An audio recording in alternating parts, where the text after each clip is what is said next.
제가 여기 앉아 있는데 무슨 생각이 드냐면 올라와야 되잖아요. 근데 예배를 드릴 마음을 가지고 앉아 있는 거예요. 이해가 안 되세요? 그러니까 제가 설교하러 온 생각이 안 들고 이제 예배가 시작되었구나 하는 마음을 가지고 예배를 드릴 마음으로 앉아 있다가 가만 생각해 보니 여기 올라와서 제가 설교를 해야 되는 거예요. 그만큼 얼마나 편하고 또 이것에 오는데 확실히 기쁨의 교회잖아요. 제 안에 기쁨이 있더라고요. 네, 여기 우리 영광 목사님 저에 대한 사랑을 고백하셨는데 미투예요. 저도 너무 사랑하고 우리 목사님 생각하면 좋고 부탁하셨을 때 꼭 가서 말씀 증거해야지 하면서 오는데도 이렇게 기쁨이 있어요. 이렇게 좋은 분 만나면 좋잖아요. 그런 것처럼 또 우리 좋은 성도님들 뵈니까 너무 좋은 것 같고 그래서 오늘 그저 이런저런 하나님의 말씀 나누면서 우리 안에 아주 가족 같은 그런 하나님의 은혜가 있기를 원하고요. 제가 오늘 이렇게 주차를 하면서 깜짝 놀랐어요. 여기였구나. 왜냐하면 제가 개척을 어디서 했냐면 요 밑에 경원대로에서 했어요. 동양장 사거리라고 하는 곳에서 길튼교회를 거기서 개척을 했어요. 그 주인이 아주 대단한 분인데 아직도 간판을 안 내렸어요. 거기서 이제 작은 20평 되는 곳에서 개척을 시작을 해서 이렇게 교회를 목회를 했었는데 처음에 사택이 그 건물 옆에 있었고요. 두 번째 사택이 요 옆에 아파트예요. 지금 교회 근처에. 그러니까 여기는 소위 제 나아발이었어요. 그냥 아이 정말 한 3, 4살 때 애들 데리고 산책 나오고 늘 왔다 갔다 하고 여기는 아마 뼈다구 해장국 뭐 그런 게 있었던 곳이었고 요 앞에는 익스프레스 홈플러스 있고 여기 파리바게트 저 단골이에요. 항상 여기 가서 빵 사고 식빵 사고 했던 생각이 나는데 여기를 딱 도착하는데 향수에 젖는 거예요. 제가 교회를 아주 힘들게 정리하고 마가야 다락방으로 왔거든요. 정든교회를 떠나보내고 왔어요. 근데 여기를 딱 들어오는데 갑자기 그 옛날 생각이 밀려오면서 기쁨의 교회인데 살짝 슬픔이 그리움이 확 밀려오더라고요. 그래서 얼른 고개를 흔들고 정신을 차리고 이 단에 섰는데 하여간 이렇게 귀한 재단에 또 아주 저를 옛날 생각도 나게 하고 여기 또 오늘 타이틀이 초심으로 돌아가라 아닙니까? 그때 교회 세우기 위해서 열심히 뛰었던 때가 생각나는데 저도 초심으로 돌아가야 되겠다 그런 생각을 가졌습니다. 오늘 주신 은혜에 기대하면서 제가 말이 나왔으니까 그 작은 개척교회에 있었을 때 그 집 주인이 생각이 나요. 결국 그냥 간단히 요약해서 말씀드리면 저를 이제 나중에 나올 때는 이단으로 몰았어요. 그 같은 교단 권사님이신데 교회 이제 전세금을 이제 받을 거 아닙니까? 보증금을 받는 과정 중에서 시간 한 3개월 두고 말씀을 드렸는데도 뭔가 본인이 돈이 없었던 모양이에요. 그러면서 약간 기분이 상하셨는지 이제 이런저런 얘기하시면서 이제 본인 친구들에게 이 교회는 이제 저렇게 사람들이 몰려들었다고 아무래도 이런 얘기를 했어요. 젊은 놈이 쎄. 그러면서 그래가지고 거기 사람들이 그 말에 현혹돼가지고 끌려간대요. 그래가지고 제가 여러분 이미 30대 때 대한민국 최초 가장 연소한 이단 교주가 된 사람입니다. 그래서 제가 그 교회를 생각하면서 그 간판을 아직도 길튼교회 이렇게 붙인 걸 보면서 이야 그렇구나 어떻게 그대로 저 간판을 두실 수 있을까 아직도 생각이 듭니다. 근데 제가 그때 무슨 생각이 들었냐면 믿는다고 다 믿음이 있는 사람이 아니라는 거예요. 이거 우리끼리 나가는 게 아니라 방송 나가는 거군요. 큰일 나겠네. 이거 좀 실수를 했네. 편안하다 보니까 그만 이렇게 술술 나왔어요. 여러분이 믿음이라는 게 그렇게 내 마음에 들리는 대로 그 믿음에 따라 삶을 걸어가면 좋은데 그게 잘 안 되는 것 같아요. 그러니까 믿음 따로 삶 따로, 신앙 따로 삶 따로, 신학 따로 신앙 따로 다 따로 국밥이에요. 그런 의미에서 제가 한 가지 겪은 일 말씀드리면 가족과 외출하고 나왔다가 집을 들어오는 길이었어요. 집을 들어오는데 엘리베이터가 딱 열리는데 그 아파트 복도에 뭐가 탄 냄새가 확 나는 거예요. 그래서 야 이거 큰일 났다. 여기서 틀어 뭘 그걸 틀어. 네. 갑자기 아파트 복도에서 탄 냄새가 나길래 이게 불이 났구나. 그래서 급하게 제가 문을 열고 들어갔어요. 들어갔는데 다행히 집에는 불이 안 났어요. 화장실을 뒤져도 여기저기 불이 안 났어요. 얼마나 다행인지 몰라요. 그런데 화장실 문을 열었을 때 냄새가 올라오고 있었어요. 아 이거 그러면 잘하면 옆집이거나 밑집이겠구나. 얼른 옆에 가가지고 문을 두들겼습니다. 그런데 사람이 나오질 않아요. 큰일 난 거예요. 만약에 이 안에서 불이 났는데 이걸 모르고 있으면 어떡합니까? 그래가지고 일단 경비실에 연락을 했더니 경비실에서 세 분 아저씨가 뛰어 올라오셨어요. 그래서 저에게 얘기하는 거예요. 지금 여기 불이 났다고, 여기 불이 난 것 같다고, 탄 냄새 안 나냐 그랬더니 본인들도 맡아보시더니 정말 탄 냄새가 나네? 그러시면서 이제 바쁘게 움직이셨어요. 저도 이제 밑에 집에 내려가 봤어요. 근데 이상한 게 있어요. 밑에 집에 내려갔는데 복도에서 탄내가 안 나요. 그럼 거기 밑에 집은 아니라는 거잖아요. 윗집으로 뛰어 올라갔어요. 윗집도 아닌 거예요. 이게 뭐지? 하는데 경비 아저씨가 그래요. 지금 제가 살고 있는 바로 옆집 분하고 통화를 지금 했는데 그분에게서 연락이 왔대요. 그 안에서 뭐를 좀 이렇게 제사 지내면서 뭘 태운 것 같다는 거예요. 그래서 그런가 보다 해서 그 얘기를 듣고 있는데 제 집으로 그래서 들어가려고 할 찰나에 그 복도에 한 사람이 서 있는 거예요. 자 여러분 경비 아저씨가 아니에요. 그 사람이 서 있어요. 그러면 그 통로에 우리 집하고 옆집밖에 없는데 어떤 모르는 사람이 한 사람이 서 있어요. 그럼 이 사람은 누구예요? 옆집 주인이겠죠. 근데 젊은 사람인 거예요. 그래서 제가 혹시 물어봤어요. 혹시 여기 사시는 분 아니냐? 그러니까 맞다고 하면서 여기 혹시 문이 잠겨 있어서 화재 나지 않았냐? 걱정이 된다. 그랬더니 전화 통화를 막 하고 계셨었거든요. 그러면서 뭐라는지 아세요? 갑자기 전화기를 이렇게 주면서 이 일을 발생하게 한 자입니다. 그러더라고요. 이 일을 발생하게 한 자인이 통화를 해보라는 거예요. 이게 무슨 일인가? 이 일을 발생하게 한 자? 이 무슨 말이야? 전화를 받았는데 여자분이었어요. 중년 여자분. 그러니까 이 옆에 세입자가 아들이고 이 엄마예요. 이 엄마가 우상숭배자인 거예요. 그래가지고 그 집에 뭐 어떤 제사 의식을 했는데 너무 많은 걸 태운 거죠. 그냥 액땜을 한다고 해서 깡통에다 놓고 별걸 다 태웠나 봐요. 전 잘 모르겠어요 그런 거를. 근데 그 집은 이렇게 부적이 두 개가 딱 붙어 있는 집이거든요. 대문이. 아 그렇구나. 근데 전화 통화를 하는데 이 여자분이 조금도 미안한 마음이 없어요. 자기 그냥 집안에서만 태우고 가지고 나오다가 이 복도에서 이 연기가 흘러나간 것 같대요. 그리고서 엘리베이터에다가 싣고 그걸 가지고 내려갔다는 거예요. 거짓말이에요. 엘리베이터에는 탄내가 안 났어요. 그러니까 이분은 둘러대는 거였고 아주 당당하게 그 집안에서 홀랑 모든 걸 태운 거예요. 제사 의식을 한 거죠. 너무 당당해. 아들은 이 일을 발생하게 한 자입니다. 하면서 전화기를 주고. 그래서 제가 그 황당한 통화를 받고 전화기를 내드리면서 하얀 신기한 모자 관계를 봤어요. 근데 제가 그때 깨달은 게 한 가지가 있어요. 야, 자기 엄마는 완전 우상숭배에 미쳐 날뛰고 아들은 그 엄마를 증오하고 그래도 그 아주머니는 그 목소리에 확신이 있고 아파트 주민들을 공포에 떨게 하고 있고 제가 알았어요. 야, 무언가에 미치면 저렇게 되는 거구나. 뭘 하나를 믿고 빠지면 저 정도는 돼야 되겠구나 하면서 이상하게 직업병인지 은혜가 됐어요. 지방에 사는 엄마였어요. 지방에 사는 엄마인데 그 자기 아들 집을 무슨 액땜을 하겠다고 그 먼 거리를 와서 그거 해놓고 나간 거예요. 그거에 대한 믿음이 얼마나 투철한지 아들과 관계가 깨지던 뭐하건 그냥 밀어붙여버리는 거예요. 제가 여러분 여기서 한 가지 배울 게 있었어요. 뭐냐면 정말 믿으면 행동한다는 거예요. 그러니까 자기가 믿고 있는 바에 대해서 확신을 가지게 되면 끝까지 밀어붙여요.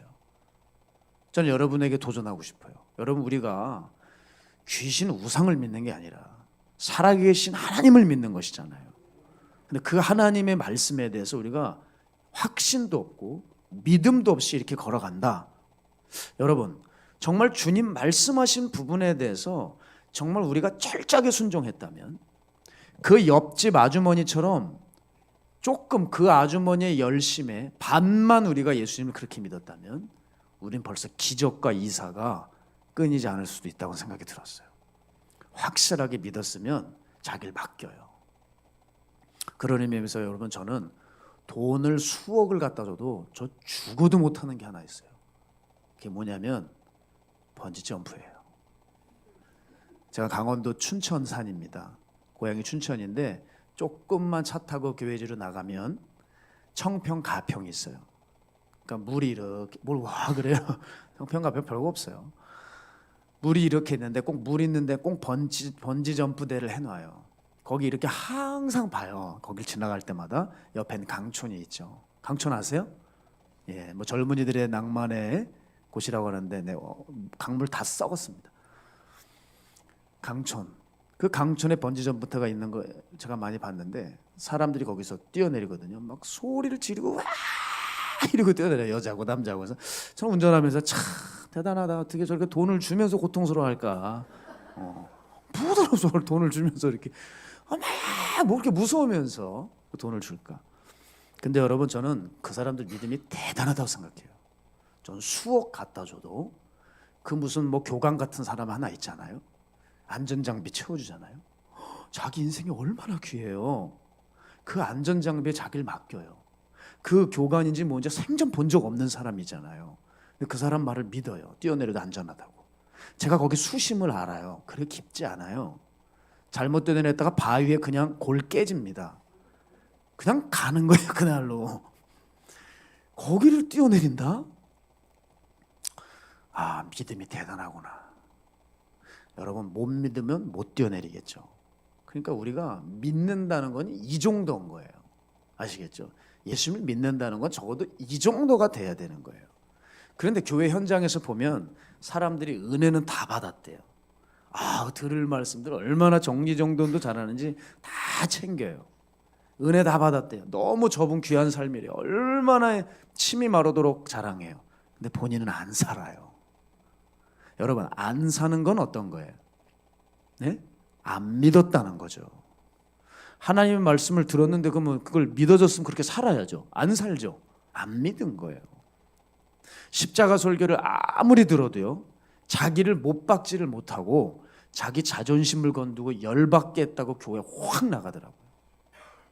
좋았던 관계였는데도 불구하고 감정 상하겠다고 관계를 정리하고 끊어버리더라고요. 제가 이러면서 왜 십자가 설교를 듣고 싶다고 그 멀리서 올까 다들. 듣는 것과 내가 믿는 건 다른 겁니다, 여러분. 들을 수 있어요. 오늘도 얼마든지 들을 수 있어요. 지금까지 집회를 통해서 얼마나 귀한 강사님들 말씀을 들었겠어요. 근데 들었다고 해서 그걸 내가 믿는 게 아니에요. 왜냐하면 믿었다면 사니까. 그래서 사람들은 늘 예배를 드리지만 삶에서는 아무런 일도 일어나지 않는 것입니다. 이게 얼마나 우리에게 부끄러운 일인지 모르겠어요. 한 가지를 기억해 주십시오. 여러분, 우리가 성도로서 이 길을 걸어가잖아요. 성도의 본질이 뭐냐? 간증입니다. 성도의 본질은 간증이에요. 성도라면 하나님과의 실제적인 만남이 있으셔야 된다는 뜻이에요. 하나님 만나고 못 돌아가면 그게 무슨 의미가 있어요. 그렇죠? 그래서 우리는 예배 드리고 투자한 것 같은데 하나님을 만나지 못하고 있으면 생각해 보세요. 정작 내 안에 믿음이 없는 거예요. 순종해야 될 때 순종을 하지 못했기 때문에 그 하나님 만날 수가 없는 거예요. 항상 앞에 있는 사람들 보면 설교는 듣고 부러워만 하지 나는 순종의 한보 반보가 없으니 그 하나님 만날 수가 없죠. 제가 우리 마가야 다락방 교회 섬기면서 여기는 이제 전신이 기도원이었고 얼마나 많은 집회 가운데 제가 살았는지 모르겠습니다. 매번 집회를 치르면서 답답했던 것은 이거예요. 매번 올라오시는 성도님들이 계세요. 그런데 이상하죠. 이분들은 은혜를 못 받아요. 이분들은 치유를 못 받습니다. 오히려 우연한 기회에 찾아오신 분들, 작정하고 찾아오신 분들은 영락없이 성령의 불을 받고 치유가 임해요. 암이 녹아내려요. 늘 기도바로 나온 사람들은 안 돼요. 참 이상하죠. 오히려 내가 이런 좋은 영적인 환경에 있다는 것, 내가 뭔가 가까이 그것에 있다는 것, 이것이 느슨하게 마음을 만드는 것 같습니다. 그래서 강한 믿음을 갖지 못하죠. 왜냐하면 오늘 은혜 못 받으면 뭐 다음에 받으면 되는데 뭐 오늘 못 들었으면 다음에 들지 뭐 뭔가 하나님 앞에 한 번 승부 걸려고 하는 그런 마음들이 없더라는 것입니다. 여러분 그래서 잦은 예배가 그렇게 우리에게 영적인 성장을 이뤄내지 못하는 경우가 많아요. 잦은 예배 많은 말씀을 들었다면 죄송하지만 벌써 우리는 많이 죽었어야 돼요. 그런데 우리는 벌써 그 많은 예배를 드렸는데도 불구하고 예수님 닮은 모습이 잘 없지요. 지금까지 우리는 신앙생활을 잘못 접근했다는 거예요. 제가 서두에 말씀드렸죠. 우리는 얼마든지 믿음 따로 나 따로 될 수 있습니다. 제가 예전에 박보영 목사님 전화를 한 통을 받았어요. 우리 박 목사님은 전화를 잘 안 하세요. 그리고 말수가 없으세요. 최근이나 이제 말수가 있으신 거지. 벌써 10여 년 전만 해도 참 말수가 없으세요. 그런데 전화가 어느 날 왔어요. 참 기이한 일이잖아요. 저한테 이렇게 한마디 하시더라고요. 야, 대마귀 들린 사람이 있어. 너 혼자 가서 조용히 기도해주고 와. 그러시더라고요. 대마귀라고요, 여러분. 대마귀. 혼자 조용히. 하여간 힘든 일이 있을 때는 거기 전화가 잘 오세요. 평상시에는 잘 안 오시는데 힘든 일 때 잘 오시는데 주소를 받았어요. 서울의 평창동이라는 곳입니다. 거기 TV에 나오는 드라마, 영화 세트장 같은 곳이었어요. 거긴 집이 얼마나 으리으리한지 거기 보디가드가 이렇게 서 있어요. 정말 부촌이었습니다. 근데 여러분 그거 아십니까? 집은 자고로 사람 냄새가 나야 집입니다. 사람 사는 냄새가 나지 않을 땐 그때부터 거긴 집이 아니더라고요. 문을 열고 들어갔는데 우리가 누구나가 꿈꾸는 그런 집이 있었어요. 잔디가 곱게 깔려 있었고 아주 품종 좋은 개가 한 마리 있었습니다. 그리고 그 집은 2층 집이었어요. 그런데 발을 들여놓자마자 음산해요. 사람 냄새가 나질 않아요. 문을 열어서 이제 제가 계십니까? 했는데 인기척도 없습니다. 앞에는 식탁이 있었는데 나중에 알고 보니 그게 1억짜리예요. 무슨 뭐 밥을 먹는데 1억이 필요할까요, 여러분? 저는 이해할 수 없었는데 하여간 모든 가구들이 으리으리하고 2층으로 들어가는데 기절을 하는 줄 알았습니다. 문을 열었어. 사람이 없으니까 찾아야 되잖아요. 문을 열었는데 어마어마한 불상이 있어요. 2층 자체가 그냥 아주 절을 만들어 놨어요. 신기한 체험됐습니다. 이상한 기운이 거기 있는 거예요. 그래서 사람이 살 곳이 아니구나. 얼른 내려와서 이분이 도대체 어디 있어 하는데 1층 저쪽 방 안에 이렇게 문이 하나 요만큼 열려 있는 거예요. 그 제가 그 문을 열고 들어가 봤습니다. 그분이 계셨어요. 정말 눈이 부리부리한 분이었고요. 목소리가 웬만한 남성보다 로우 레벨이에요. 아주 그냥 저음이었고 걸걸하고 손목은 붕대를 감고 계셨어요. 자살 시도를 하도 해서. 그리고 뭐 하고 계신 줄 아세요? 맥주를 마시고 계셨어요. 제가 딱 들어가자마자 그때 한참 산기도 할 때예요. 그러니까 제가 무슨 마음이 드는 줄 알아요? 이제 내가 딱 가면 갈수록 뭔가 긴장을 하고 눈이 이렇게 풀리면서 저를 좀 기도해 주십시오 이럴 줄 알았어요. 소위 영권이라는 것 때문에. 자, 끝까지 들어보세요.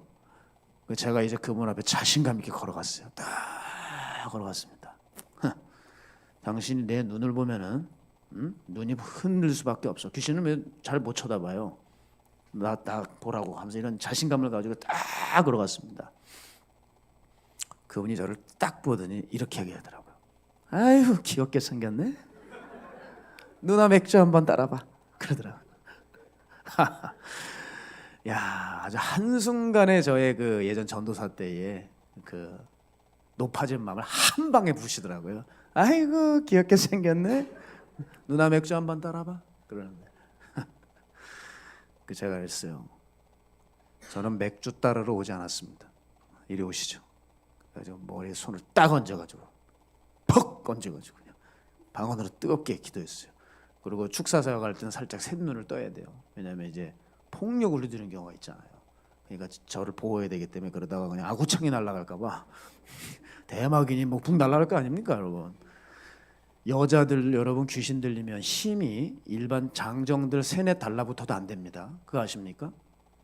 고등학교 아이가 귀신이 들렸었는데요. 저한테 와서 조인트를 까더라고요. 파였어요, 제가 여기가. 근데 여러분 신발을 안 신었어요.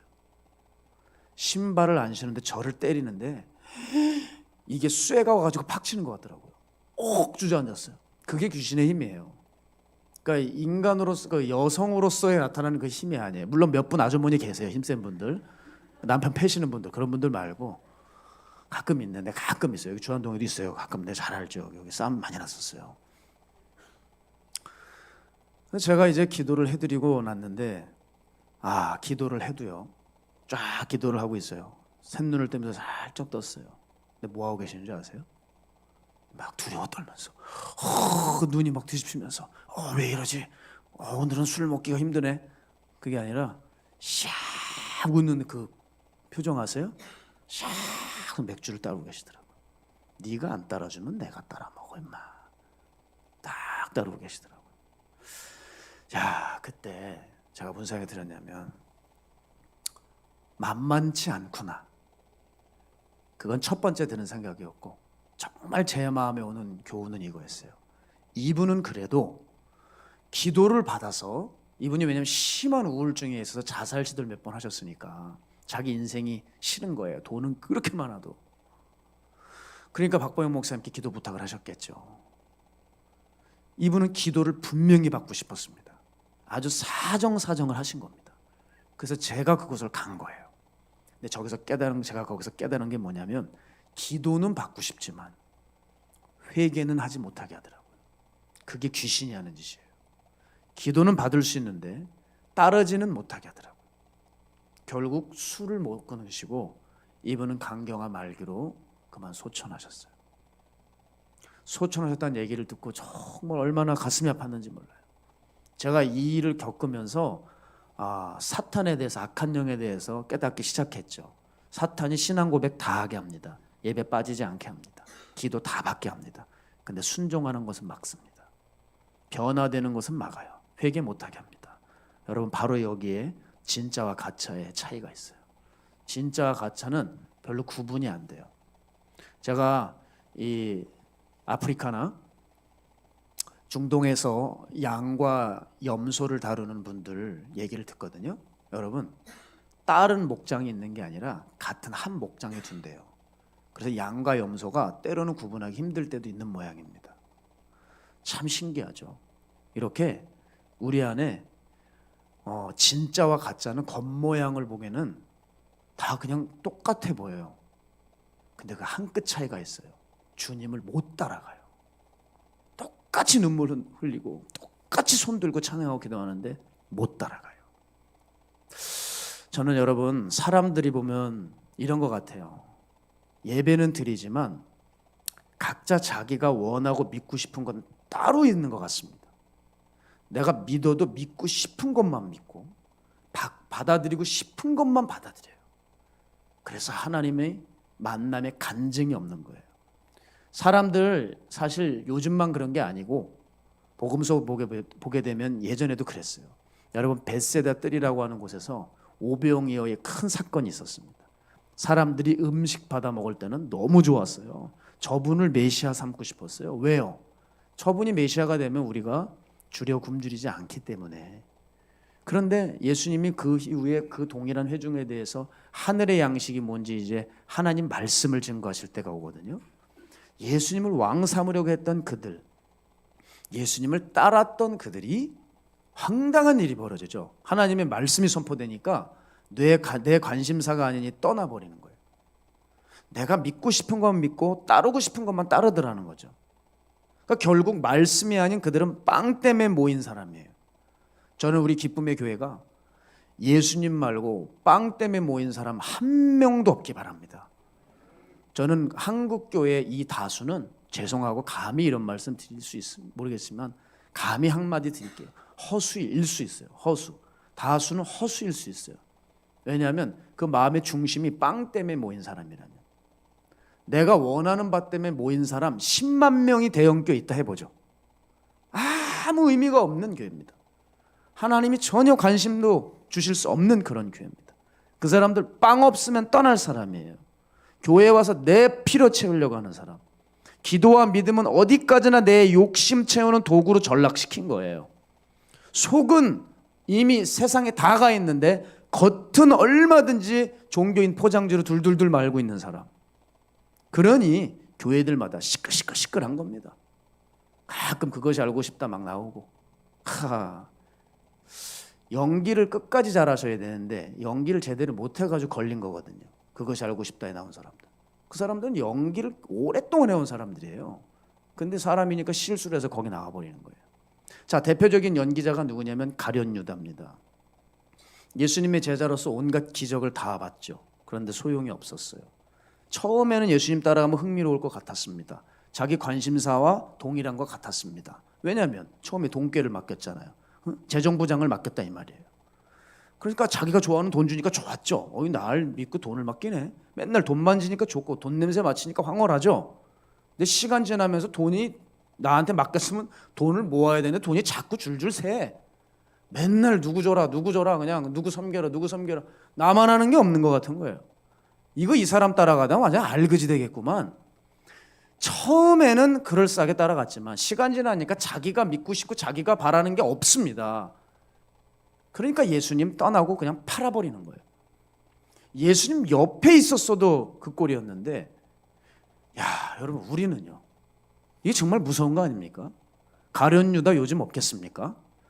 현대판 가룟유다 수도 없이 많을 거예요. 이 땅에 예수님이 정말 계시면 예수님은 수백 번, 수천 번도 은삼십에 팔려 나가셨을 거예요.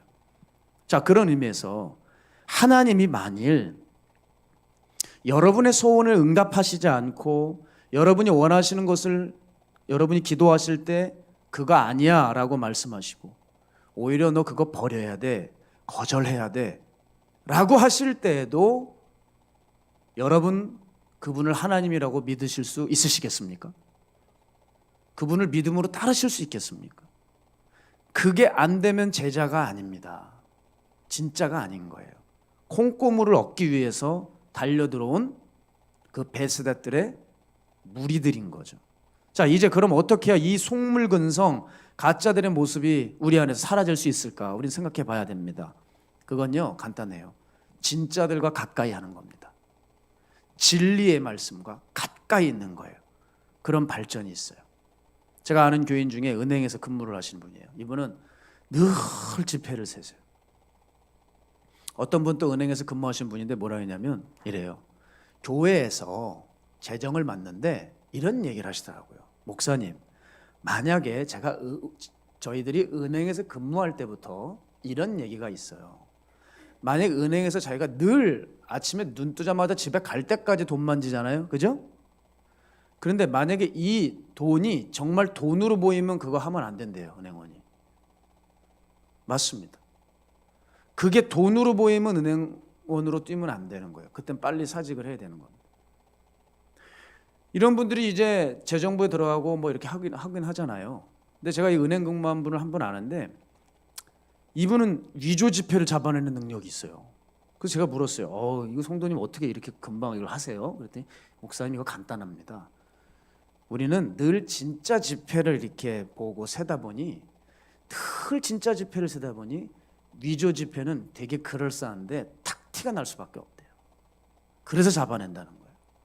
여러분, 제가 거기서 참 귀한 걸 깨달았어요. 우리 안에 가짜 근성을 없애고 싶으시죠? 가짜들하고 있을 때는 몰라요. 이게 그냥 문하고 삶인 줄 알지. 그러나 진짜들과 함께 있는 거예요. 정말 초라하고 별 볼 일 없는 것 같지만 하나님의 말씀 생명인 줄 알고 좁은 길, 진리의 길, 생명의 길 걸어가는 사람이 있다면 그런 분들과 함께 하다 보면 내 안에 가짜 근성이 뭔지 드러나는 겁니다. 그리고 교회들마다 진리의 말씀을 왜 선포해야 되느냐? 진리를 자꾸 듣다 보면 내가 그동안 들어왔던 그런 많은 설교들 중에 뭐가 쓰레기였는지 뭐가 진짜였는지 구분이 돼버려요. 그래서 성경을 가지고 진리의 말씀을 자주 접하셔야 됩니다. 가짜 근성 없애고 싶으시죠? 기도한다고 되는 거 아닙니다. 진리, 진짜를 가까이 하셔야 돼요. 영분별, 여러분 영분별 그 은사 달라고 열심히 기도하실 필요 없어요.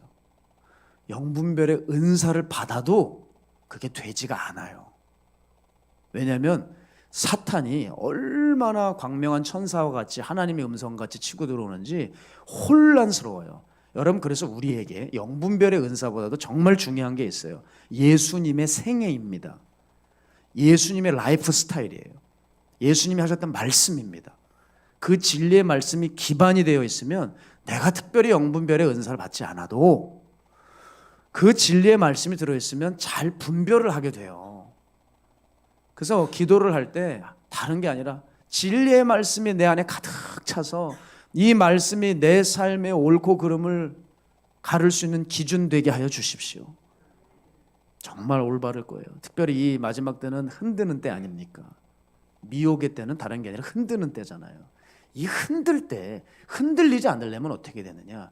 진리의 말씀을 딱 붙들고 깊이 심령에 박아놓은 사람들만이 살아남는 거거든요. 그래서 가짜들은 진짜를 만날 때 내가 비로소 가짜였구나를 알게 되죠. 그래서 여러분 주변에 정말 진실된 귀한 분들이 있다면 가까이 하세요. 우리 영광 목사님 기도하시는 분 아니에요? 저분이 죄짓것 같이 생겼습니까? 모양새도 정말 선하시고 경건해 보이시잖아요. 그죠?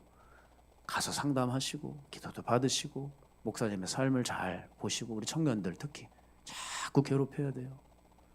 자꾸 하나님 만나는 얘기 듣고 아멘을 해. 싫어? 그러면 안 되는 거예요. 열심히 귀한 분들과 가까이 하셔야 돼요. 자, 그런 의미에서요. 제가 미국 뉴욕에 좀 집회를 갔습니다. 박보영 목사님 누님께서 그곳에 계세요. 그러니까 이제 저를 픽업을 해주셔서 식사를 사주시겠다고 하시더라고요. 그래서 어디론가 한참을 가요. 자, 뉴욕을 제가 9년 만에 갔어요. 제가 무슨 미국을 다니는 사람이 아니고요. 어쩌다가 이제 갔어요. 갔는데 오랜만에 갔으니 야, 뉴욕에서 뭘 사주실까 기대감이 있을 거 아닙니까? 한참 가는데 어디를 데려가시냐면 한식당을 데려가시더라고요. 한식당. 근데 뭐라고 하냐면 여기가 그 유명한 뉴욕, 뉴저지의 춘천 막국수 집이래요. 제가 말씀드렸죠. 제가 춘천이라고요. 고향이 춘천. 저는 눈 뜨자마자 막국수를 먹고 어디가 맛집인지 분명히 알고 어디가 원조인지를 아는 사람입니다. 외지에서 사람들이 오시면 엉뚱한데 강촌 가서 닭갈비 드지 마시고 이쪽으로 와서 이걸 드셔야지 춘천 닭갈비라고 소개하는 사람이에요. 막국수 두말하면 잔소리죠. 뉴욕을 갔더니 막국수를 사주시더라고요. 그래서 그렇구나. 뉴욕을 와서 내가 막국수를 먹구나. 그래서 제가 아무 소리 안 하고 어른이 사주시니까 들어갔어요. 근데 뭐라고 그러시냐면 이번 여름에 이 집이 아주 그냥 대박이 났대요. 엄청 그냥 이 뉴욕 일대 한인들 다 먹었대요. 미국 사람들도 와서 외국인들 와서 너무 맛있게 먹었다는 거예요. 그냥 그래요? 그래서 내가 아무 소리 안 하고 이제 내심 어떻게 나올까 해서 기다렸습니다. 예, 드디어 이제 가져오더라고요. 탁 왔는데 보자마자 분별이 돼요. 막국수는 여러분 비빔이에요, 원래가. 근데 이 막국수는요, 육수를 얼마나 잡아놨는지 얼음이 퉁퉁퉁퉁 떠 있고 거기 위에 양념장이 턱하니 올라가 있어요.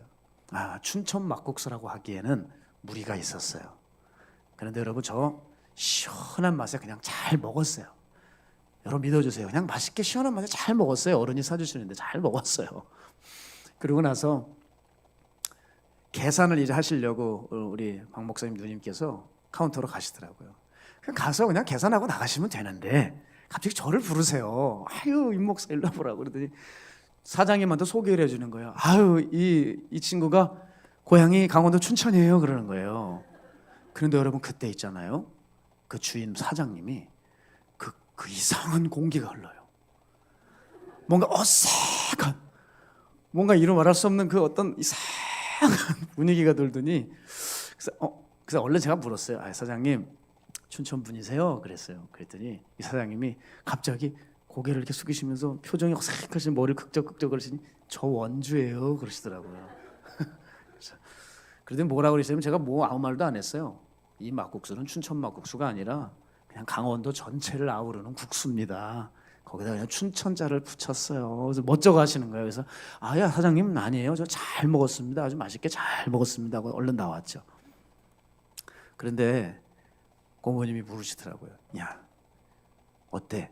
춘천 막국수야? 그랬더니 아니에요. 아니야? 그럼 아니야? 그렇게 맛있게 먹었는데 맛있게 드시면 됐어요. 춘천 막국수는 아니에요. 여러분 근데 제가 그 차에 타고 다시 돌아오면서 저는 사실 뉴욕 스테이크를 사실 줄 알았어요. 근데 나중에 먹었습니다. 나중에 너무 먹고 싶었던 거라 가지고 7장을 먹었어요. 뉴욕 스테이크를. 네. 먹어도 안 질리더라고요. 작정하고 가니까 그런 거죠. 식사하고 오셨어요? 그래서 하여간 저도 무슨 생각이 드냐면 만일 내가 안 먹어봤다면 나도 속았을 거다. 뭐 기분 나쁜 건 아니고요. 그냥 이건 춘천 막국수가 아니라는 거죠. 그냥. 그리고 춘천 막국수를 대충 먹어본 사람, 여행 갔다가 한두 번 먹어본 사람은 모를 수 있다. 저는 태어날 때부터 먹었기 때문에 그냥 알아차리는 거죠. 그러니까 여러분 이거예요. 이 가짜는 결국 진짜 앞에서는 언젠가 맥을 못 쳐요. 그러니까 가짜가 진짜가 되려면 무조건 진짜와 함께 해야 돼요. 우리 안에 가짜 속성, 가짜 근성 어떻게든 하나님 앞에 십자가의 사람들하고 함께 지내는 수밖에 없습니다. 예수님을 믿더라도 정말 제대로 믿는 사람들, 말씀을 들어도 진짜 오리지널 복음을 들으셔야만 이 말씀이 나를 천국을 보내는지 애매모호하게 만드는지 지옥을 보내는지 분간이 확 돼버리는 거예요. 따라서 여러분 우리가 믿음이 들어왔다면 그 믿음대로 살아가는 게 우리의 목적이 되어야 되잖아요. 그런데 제대로 된 말씀이 들어오질 않으면 도대체 어떻게 살아갑니까? 그러니까 엉뚱한 가짜 말씀, 죄송해요 이렇게 얘기해서 쓰레기 말씀들이 많아요. 말아야 불필요한 것들까지도 중요하게 여기는 사람들이 많더라고요. 쓰레기 길들여져 있으면 삶이 냄새나고 죄가 풍기고 다니는 거예요. 돈 강조하기 시작하고 복복 강조하기 시작하면 벌써 이상한 쓰레기나 냄새들이 나는 거예요.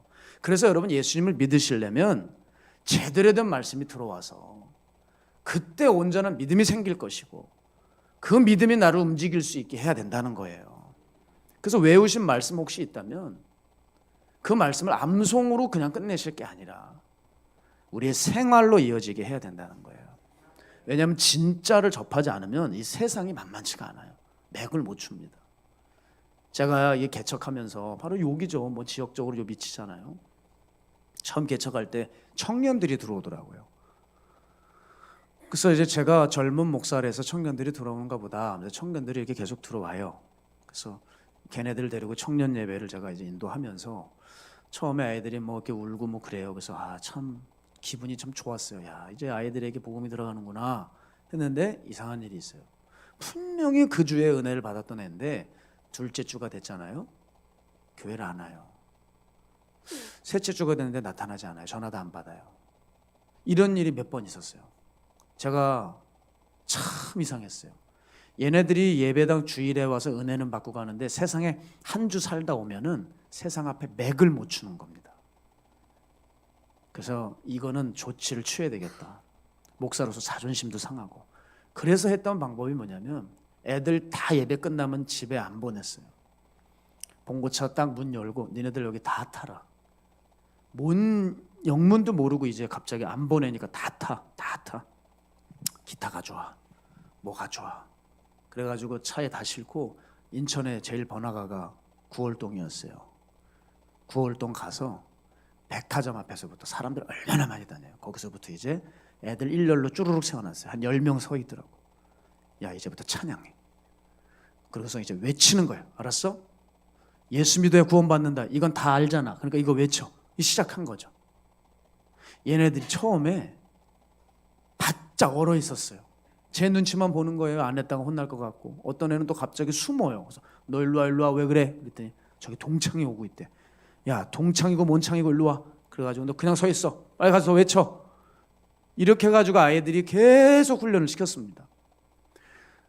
쫓겨났어요. 백화점 직원이 나와가지고 여기서 뭐 하는 짓이냐 쫓겨났어요. 그래서 다른 쪽으로 옮겼습니다. 그랬더니 또 상가에서 휴대폰 가게가 아주 거친 사장이 있어요. 뭐 하는 거냐고 맨날 와가지고 욕하고 깐족거리고 야 안 되겠다. 또 옮겼어요. 근데 신기한 게 뭔지 아세요? 핍박이 오면 올수록 가장 번화가 중심으로 인도하시더라고요, 하나님이. 거기가 제일 번화가인 줄 알았어요. 아니에요. 오히려 고난이 우리를 최고의 핫플레이스로 인도했어요. 딱 도착했는데 사방에 우겨싸움을 당했어요. 탁탁탁탁탁 다 술집. 청년들 바글바글. 그리고 여름이었는데 오픈형 술집 알죠? 열어놔요. 그리고 여러분 주당들은 꼭 같은 자리에 같은 술집 가는 거 아시죠? 처음에 그 사람이 앉았는데 우리가 찬양을 부르니까 별 욕을 하고, 예? 여러분 가지고 계신 손가락 중에 제일 긴 거 있어요. 그거 들고 얼마나 뭐라 그러는지 막 그냥 씩씩대고 멀리서 봐도 분별이 돼요. 비타민C가 뚝뚝 떨어져요. 안 들려요. 근데 입만 보면 무슨 얘기를 하는지 알겠어. 술맛 떨어진다 이거죠. 왜 저것 들어가가지고 예수 타령이야 이거예요. 계속 찬양했습니다. 계속 찬양했어요. 시간이 지났어요. 어떤 일이 벌어진 줄 아세요? 저희가 찬양을 부르잖아요. 곡을, 여러분 제가 지혜로웠던 것 같아요. 곡을 여러 곡을 안 했어요. 딱 4곡 정도 했어요. 죄에서 자유롭게 하면, 예수 십자가에 흘린 피로써 나의 죄를 씻기는, 이런 보혈 찬양만 부른 거예요. 그러니까 매주 술 먹으면서 듣다 보니 어떻게 돼요? 귀에 그냥 익어버린 거야. 찬양을 부르잖아요. 나중에 자기도 박수 치더라고요. 주의 보혈 뭔가요? 너무 좋아해. 너무 좋아해. 같이 불러요. 예수 십자가 흘린 피로써 같이 불러요. 그러면서 좋대요. 술이 이렇게 올라오고, 야 반주도 깔아주고 좋지. 술 맛이 갑자기 좋아지는 거예요. 어떤 애들은 또 왔어요. 그 왜 시키지도 않았는데 머리카락으로 왜 바닥 쓸어주는 애들 있죠. 버스킹인가요? 그거 뭐 헤드빙인가요? 괜히 와가지고 머리카락으로 그 바닥 청소하는 애들이 있어요. 와가지고 그냥 그 우퍼를 막 쾅쾅쾅쾅 틀고 해요. 막 돌아요. 그래서 뒤에서 야 어느 때보다 더 강력하게 보혈 찬양해. 그냥 청년들과 함께 그냥 주의 보혈을 확 되니까 머리로 빙 돌다가 얼마나 웃긴지 픽 자빠졌어요. 넘어져요. 넘어질 게 아닌데 보혈의 능력이 얼마나 심한지. 그때부터 주눅이 들어가지고 우퍼를 끄고 떠나버렸어요. 우리가 이겼어요. 옆에는 오피스텔. 처음엔 경찰에 신고해서 경찰이 왔어요. 경찰이 와도 또 뭐라고 그러니까 우리 손 한번 흔들어주고 괜찮다고 들어가라고. 안전하다고. 당신 안전합니다. 이러면서 이제 손 흔들어주고 계속 찬양했어요. 경찰도 이제 안 오고 그 사람도 포기. 오히려 나중에 전도지 받아갔어요. 그러면서 영적인 패권을 잡아가기 시작했어요. 그 구월동을. 그런데 저는 그 얘기를 하고 싶은 게 아니라 우리 청년들이 그러면서 깨지기 시작했어요. 그렇게 좋아하던 세상, 그렇게 끌리던 그 세상을 하나님의 눈으로 바라보는 법을 배우게 된 거예요. 그때부터 자기 죄가 얼마나 부끄러운 죄인지 알았고, 자기의 그 세상을 끊지 못하는 마음들을 비로소 끊을 수 있었고, 오히려 거리에 있는 그 청년들을 긍휼히 여기는 마음이 생겨나기 시작했어요. 그렇게 청년들은 변하기 시작을 했습니다. 제가 그때 깨달았습니다. 여러분, 신앙인의 특징이 무엇이냐? 눈이 바뀌는 거예요. 눈이 바뀌는 거. 예전에는 몰랐지만 이제는 내가 보는 눈이 바뀌어서 본질을 꿰뚫는 거예요. 이게 영안이 열린 겁니다. 여러분, 영안은 귀신, 천사 보는 걸 가지고 영안이 열렸다고 그러는데, 여러분, 영적인 채널이 열렸다고 표현하는 게 맞고요. 영안은 이 세상 속에서 하나님의 나라를 보고 밭에 감추인 보화를 발견할 수 있는 사람, 무엇이 하나님의 뜻인지를 분별할 수 있는 사람이 영안이 열린 거예요. 영안의 첫 번째 조건은 뭐냐면요, 내가 얼마나 죄된 인간인지 그 죄된 실체가 보이는 겁니다. 내가 죄된 실체를 보는 게 영안이 열린 거예요. 그것 말고 천사들 보고 귀신 본다고? 아니에요. 내가 얼마나 죄인인지, 내 안에 내가 얼마나 존재적 죄인인지를 깨닫고 이 세상이 얼마나 죄로 관영해 있는지에 대해 하나님의 마음을 갖고 애통할 수 있는 사람, 그 사람이 영안이 열린 사람이에요. 성도는 결코 보이는 세계에 붙들려 있다면 그건 성도가 아닙니다. 성도는 보이지 않는 세계를 읽어내는 사람입니다. 그래서 그리스도인은 미끼를 보는 존재가 아니라 미끼 너머의 바늘을 보는 사람이에요. 선악과를 수도 없이 사탄들이 갖다 대겠지만, 귀신들이 갖다 대도 그 달콤해 보이고 먹음직해 보이고 탐스럽고 우리를 지혜롭게 해 보일 만한 그 선악과의 그 미끼를 보는 존재가 아니라 저걸 물었을 때 우리가 영영 죽을 수 있다는 바늘을 보는 존재가 그리스도인이라는 거예요. 그 눈이 열려야 된다는 거죠. 여러분 물고기 보세요. 물고기는 떡밥이랑 지렁이를 너무 좋아하죠. 그런데 이제 물고기가 만약에 저기 이렇게 그냥 지렁이가 이렇게 있다고 확 무는 순간 어떻게 되는 줄 아세요? 물고기는 평생 겪어보지 못한 신기한 체험을 하게 됩니다. 물고기가 바닷속에 있어야 되는데 하늘을 치솟습니다. 하늘 치솟으면 내가 나네? 이 세상은 무슨 세상이지?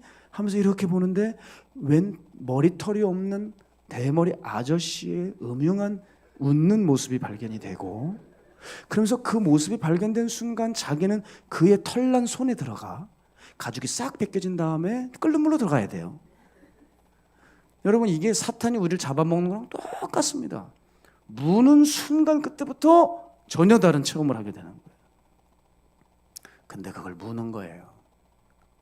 물면 그 불에 들어가야 된다는 것을 우리는 그 눈을 열어 아는 거죠.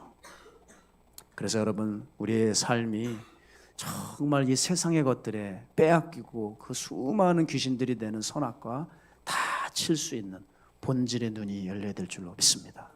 그래서 여러분 우리가 정말 분별하기 위해서는 말씀을 사랑해야 되고, 이렇게 말씀을 듣기 위해 이런 집회를 참여한 거 참 중요하고, 주일 예배만 오지 마세요. 모이기 힘쓰는 분이 되시고, 이곳에 눈물로 주님 앞에 씨를 뿌려서 기쁨으로 단을 거두는 그런 기쁨의 교회가 되시기를 바라요. 그래서 절대 여러분 부탁드리는 것은 자기가 원하는 거 취하지 마십시오. 자기가 원하는 거 취하지 마세요. 주님이 원하시는 거 취하셔야 돼요. 성 어거스틴이 이런 얘기를 했어요. 복음에서 당신 마음에 드는 것만 믿고 마음에 안 드는 것은 거부한다면 당신이 믿는 것은 복음이 아니라 당신 자신이다 그랬어요. 여러분 우리는 우리 자기 자신을 믿고 있는 것일 수도 있어요. 그래서 믿음을 좀 어렵게 생각하지 마세요. 믿음은 간단해요. 삶을 살아내는 실력으로 이어지면 그때부터 믿음으로 인정을 받는 겁니다. 그래서 신앙생활이라고 하잖아요. 신앙이 생활로 이어져야죠. 그게 신앙생활이에요. 그래서 사람들 보면 신앙을 듣지 생활까지는 못 가요. 그러니까 신앙생활하고 있다고 얘기하면 안 돼요. 그 사람은 그냥 교회 생활을 하는 거겠죠. 종교 생활을 하는 거겠죠.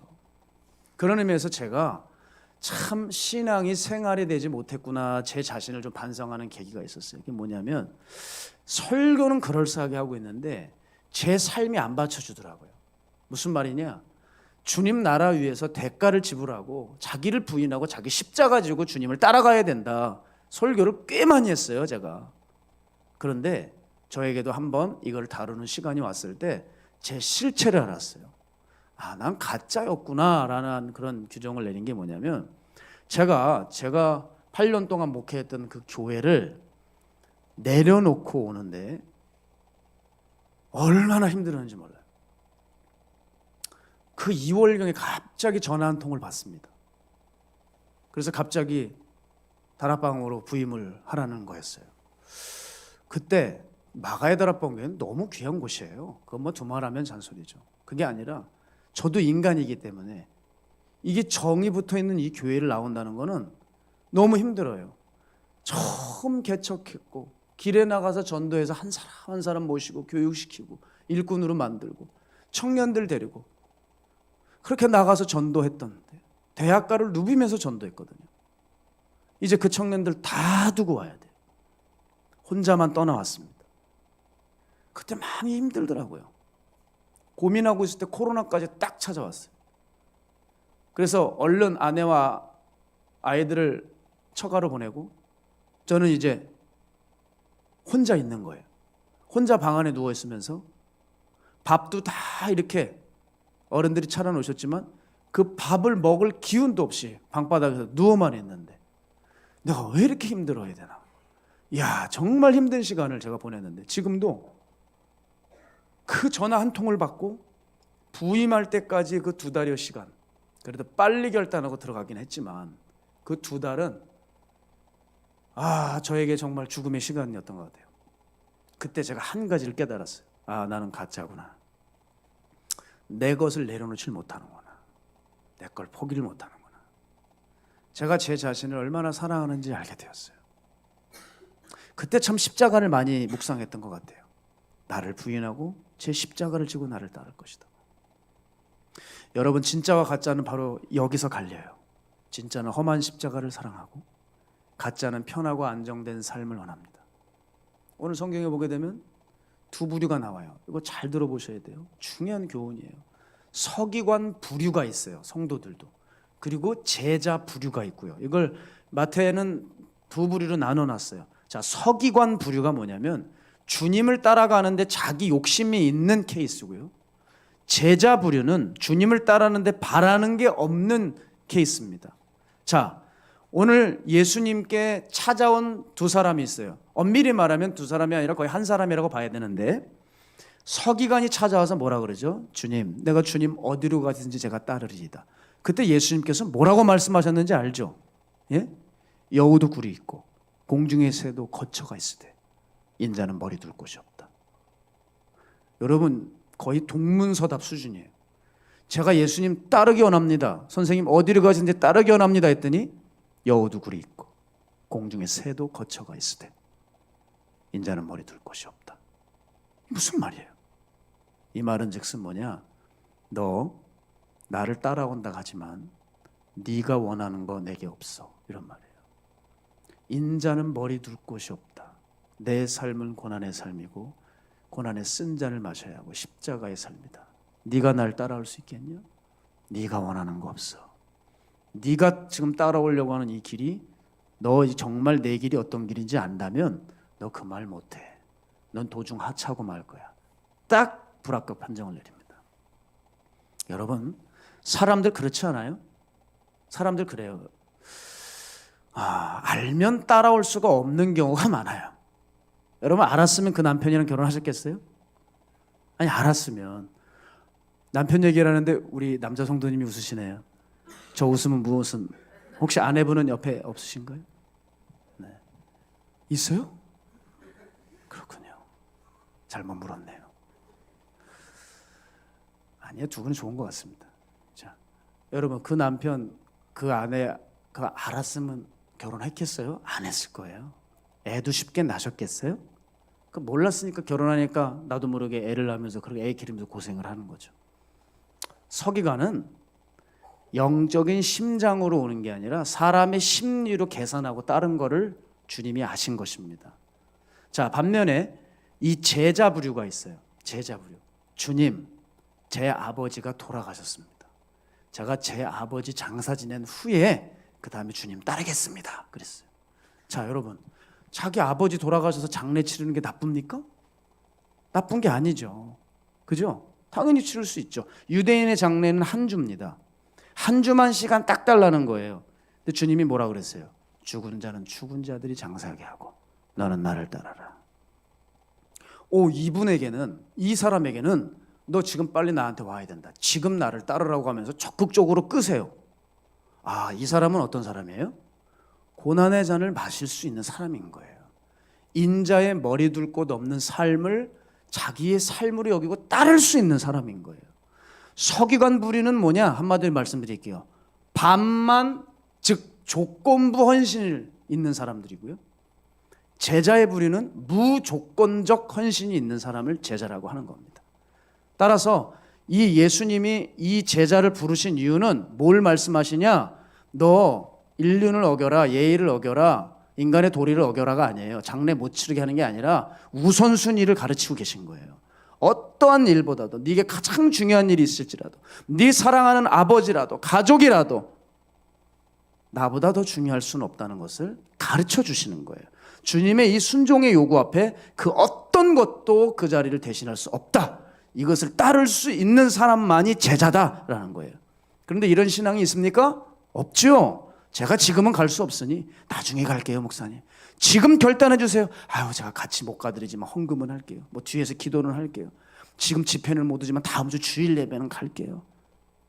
여러분, 이거 다 대체물이에요. 주님이 오늘이야 할 때 오늘 안 오면 여러분 그건 그때부터 의미가 없는 거예요. 아시겠죠? 오늘이야 하면 오늘 와야 돼요.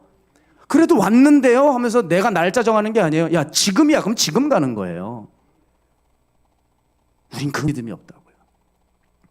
주님 뭐라 그러세요? 야, 여차저차 말 필요 없어. 넌 지금 나를 따라라. 그래서 따를 수 있으면 진짜고 아니면 가짜예요. 자, 우리는 자꾸 예수님을 믿을 때 어떻게 믿으시냐면은 예수님의 말씀을 따르고 싶을 때만 따르고 여건이 될 때만 믿어요. 자, 그거는 제자가 아니고 학생입니다. 여러분, 학생과 제자를 구분하셔야 돼요. 학생의 신분으로 교회 생활하신 분이 많아요. 학생은요, 내가 공부하고 싶을 때만 공부합니다. 학원 가고 싶을 때만 학원 갑니다. 내가 하고 싶지 않고 컨디션 안 좋으면 학원도 안 가고 공부 안 해버려요. 왜냐하면 매일 공부하라고 하는 법안은 없어요. 딱 학생 수준으로 지금 신앙생활 한 분이 계세요. 그죠? 마음 내킬 때만. 근데 제자는 달라요. 내 마음이 허락이 되건 내키건 내키지 않건 내 마음이 그걸 원하건 원하지 않건 상관없어요. 주님이 말씀에 떨어지면 가는 거예요. 내 주인이 내 스승이 원하신다면 그 일을 하고 마는 거예요. 그게 제자예요. 그러니까 여러분, 그게 제자예요. 그래서 내 삶 속에서 그 스승의 정신으로 스승이 보든 안 보든 나도 모르는 자리에 그 은밀한 자리에서 그렇게 걸어가는 사람, 그게 그 사람이 제자예요. 오늘 내가 내 안에 예수님의 말씀이 없고 예수님의 어떤 기운이 없을지라도 예수님께서 우리에게 주신 은혜가 있고 말씀이 있으니 누가 보든 안 보든 내 은밀한 자리에서 예수님 말씀대로 살아가실 수 있습니까? 그러면 여러분 예수님이 제자라고요. 사실 그 제자는 이런 집회도 필요가 없죠. 이미 그 귀한 예수님의 말씀 따라 살아가고 있으니까요. 여러분, 학생과 제자는 한 끗 차이예요. 자발적이냐, 수동적이냐, 조건적이냐, 무조건적이냐. 우리를 돌아보는 시간 되기 바랍니다. 제가 이제 이 말씀하고 말씀을 정리하죠. 설교를 얼마 했는지도 모르겠어요. 너무 편하게 해가지고. 빨리 끝내겠습니다. 지금 많이 지나갔나요? 아니, 이런 말 하는 것도 빨리 줄여드릴게요. 빨리 끝내겠습니다. 제가 예전에 우리 멘토 목사님의 훈련이 생각났어요. 근데 그 훈련으로 인해서 저도 우선순위를 배웠어요. 우선순위. 그 훈련이 이제 제게 보석이 되었어요. 보석.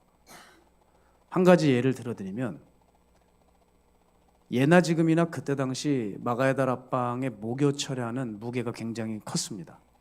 기도원의 메인 예배였고 많은 분들이 오셨던 집회입니다. 제가 그때 신학교 3학년 때였어요. 4월쯤이었던 것 같고 바로 중간고사가 얼마 남지 않았을 때입니다. 그래서 목사님께 전화를 드렸어요. 제가 그때 당시 뭐 찬양인도나 그런 걸 할 때가 아니에요. 그냥 예배만 드리고 있을 때였기 때문에 맡은 것도 없었어요. 근데 제가 그때 이제 목사님께 전화를 드렸어요. 목사님, 제가 이제 바로 중간고사를 코앞에 두고 있으니 이번 목요철에는 올라가지 못할 것 같습니다. 제가 좀 시험 공부를 해도 되겠습니까? 그랬더니 그러니? 그럼 그렇게 해라. 그래. 그 전화를 끊으셨어요. 그래서 그런가 보다 하고 열심히 이제 시험 준비를 하고 열심히 시험을 치르고 그 다음 주 목요철야 때 제가 이제 마가야 다락방에 올라왔습니다. 그때 아직도 기억해요. 목양실에 계시는데 그 들어갔는데요. 그냥 제가 왔는데도 뭐 그렇게 별로 쳐다보지 않으시고 그냥 열심히 설교 준비를 하고 계셨어요. 원래 또 목사님이 또 말수가 적으시고 이렇게 뭐랄까 되게 조용하신 분이에요. 가만히 계실 때, 혼자 계실 때. 그래서 그런가 보다 하고 저는 항상 그 목사님이 뭘 하고 계시면 옆에 이렇게 소파에 구석에 앉아가지고 이렇게 가만히 지켜보고 있다가 또 나가고 그런 적이 많았기 때문에 그날도 목양실에 이렇게 들어가서 목사님 설교 준비하시나 보다 하고서 그 건너편에 이렇게 구석에 소파에 앉아서 목사님을 이렇게 보고 있었어요. 저는 목사님이 설교 준비를 이렇게 하고 계신 줄 알았어요. 근데 가만히 이러고 계시다가 아무런 말씀도 하지 않고 계시다가 갑자기 이렇게 저를 딱 보시면서 이렇게 말씀하셨어요. 난 네가 용사인 줄 알았어. 난 네가 용사인 줄 알았어. 근데 그 문장 한마디가 망치로 제 머리를 맞는 것 같았어요. 지금도 생생하네요. 난 네가 용사인 줄 알았어. 딱 한마디였어요. 근데 그 말씀이 무슨 말씀인지 알겠는 거예요. 그 목사님의 그 얼굴이나 목소리가 그렇게 슬프고 실망 짙은 목소리였어요. 그날 그 한 문장이 제 가치관을 부셔버렸습니다. 저는 제 성적이 중요했던 사람이에요. 제가 종인지 모르고 제 꿈을 위해서 수년간 시험 공부를 했었습니다. 항상 도서관에서 학원에서 살았기 때문에 성적에 대한 애착이 있었어요. 그러니까 신학대학을 가도 시험을 대충 보는 게 용납이 안 되는 거예요. 그래서 잘 치러야 돼, 이것도 해서 나름대로 공부를 하고 점수를 따려고 그렇게 한 건데, 그날 목사님으로부터 들은 그 한마디는 제 삶을 바꾸었어요. 그 어떤 성적도, 그 어떤 앞으로의 미래도 하나님 앞에 드리는 예배보다 귀할 수가 없는 거예요. 그것도 기도원 그 제일 중요한 예배. 제가 그때 결단을 했어요. 하나님, 저를 용서해 주십시오. 이제 어떤 일이 있어도 제가 다락방 예배를 대신하는 일은 없을 겁니다. 정말 그날 이후로 다락방 예배를 빠진 적이 없습니다. 그리고 며칠 지나, 몇 달 지나 저는 찬양 인도가 시작됐어요. 그 교훈이 있었기 때문에 정말 몸이 아파도 찬양 인도를 다른 사람에게 맡긴 적이 없었어요. 산에서 기도하는 것도 마찬가지예요. 엉금엉금 기어서 산에 올라가 기도했어요. 목사님이 설교시키시면 다락방에서 평일 집회 설교할 때면 정말 힘들고 여러 가지 어려움이 있어도 다른 사람에게 주지 않았어요. 그리고 오죽하면 여러분, 제가 명절을 새로 다들 내려갈 거 아닙니까? 7년간 집에 못 내려갔어요. 왜냐하면 마가야 다락방은 연중 무휴 집회잖아요. 명절 집회가 있잖아요. 설 집회, 추석 집회. 그때 제가 찬양 인도했거든요. 저는 끝까지 그 집회 다 지켰어요. 왜? 그때 그 스승의 가르침 때문에. 그래, 이 예배보다 중요한 건 없어. 그 이후로 제 삶은 바뀌었습니다. 지금도 그렇습니다. 설교를 비롯해서 하나님이 시키시는 모든 일 가운데 이 일을 관두고 다른 일을 하는 경우는 제 삶에 없었어요. 그날 이후로, 그날 그 제 스승의 한 문장으로 제 머리에 뒤통수를 한 대 맞고 주님의 일은 저에게 우선순위가 되었어요. 저는 강단을 제 사적인 일 때문에 피해 본 적 없어요. 다만 피하고 싶다면 자격이 없는 것 같아서, 제가 자격지심이 너무 심해서 나는 설 수 없는 자야 라고 얘기할 뿐이지 절대 뭔가 놀고 싶어서 그 단을 피한 적은 없습니다.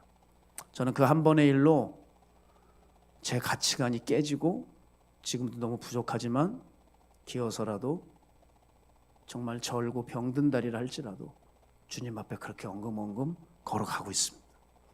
오늘 주님이 우리에게 한 가지 요구하십니다. 너는 나를 따르라. 죽은 자들의 일에서 벗어나 너는 나를 따르라. 제자라면 이유 여하를 막론하고 부르실 때 그 부르심의 상을 위해 달려가야 될 것입니다. 사랑하는 성도 여러분, 오늘 이 말씀도 혹시 마음에 찔리고 버거우시다면 기억하셔야 돼요. 우리가 그동안 가짜의 길들여져 살아온 우리들의 삶이 있었기 때문입니다. 이제 이렇게 귀한 재단에서 우리 목사님을 통해 진리의 말씀이 계속 선포될 텐데, 여러분 이제 속체질을 바꾸셔야 돼요. 속 사람의 토양을 바꾸셔야 돼요. 왜 설교는 들어도 순종하지 못할까?